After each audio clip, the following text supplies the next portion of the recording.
Well, here I am, out in the woods, just sitting on a log. I love the woods. I love to walk in the woods. I love to sit in the woods. I love to just spend time out in the woods. I love the quiet. I love the stillness. I love the beauty. I've been sitting here a few minutes in the quiet and the stillness. And of course, as you do that, you begin to hear things and see things that you weren't even aware of before, like the cawing of crows in the background behind me, and squirrels running through the leaves and gathering or hoping to find some of the nuts they buried in the fall. If I sat here long enough, I'd probably see some deer. But being out in the woods for me is very renewing. It restores my soul. It helps me to think clearly and sometimes to get my priorities back in order and to be refreshed in my values. I love the woods. There's a sense in which all of us have had to slow down. I guess not just a sense. We've all been ordered to slow down, stay at home, stop, be still. We certainly wouldn't have chosen this time or the reason for it, especially in the suffering that so many around the world are enduring because of the coronavirus. But it is a time to be still, to be quiet.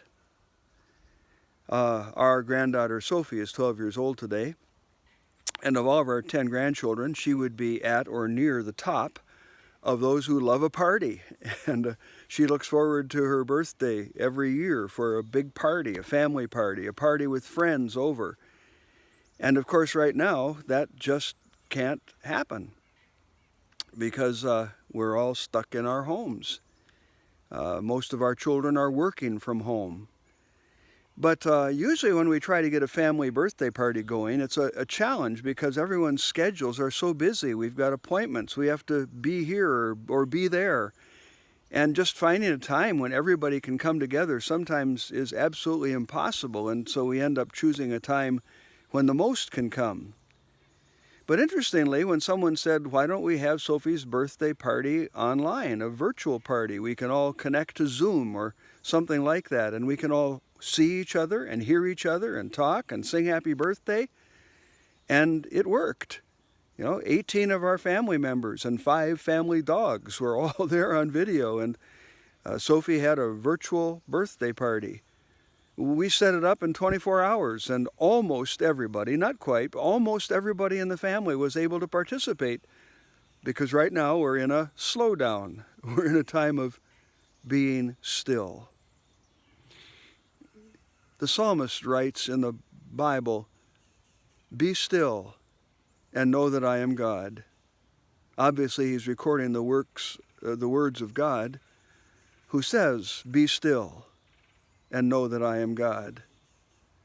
And lots of times my life is so busy, so full, all the activities, all the responsibilities, all the things I put on myself and others put on me, I lose touch with God. And often it's the time of being still and listening and thinking and praying that allows me to draw close to God and get to know Him in ways that in the midst of the hustle and the bustle, I don't take. It's also a time when we've lost our sense of being in control, isn't it? The illusion of I can control my life, I can take care of myself and my family, and all of a sudden things are out of control. Be still and know that He is God. It's a time when we can reflect and pray and think and spend some time with those closest to us that we're confined to quarters with. Perhaps to reach out and connect on social media and telephone in ways that we don't usually have time. And it's also a time for connecting with God.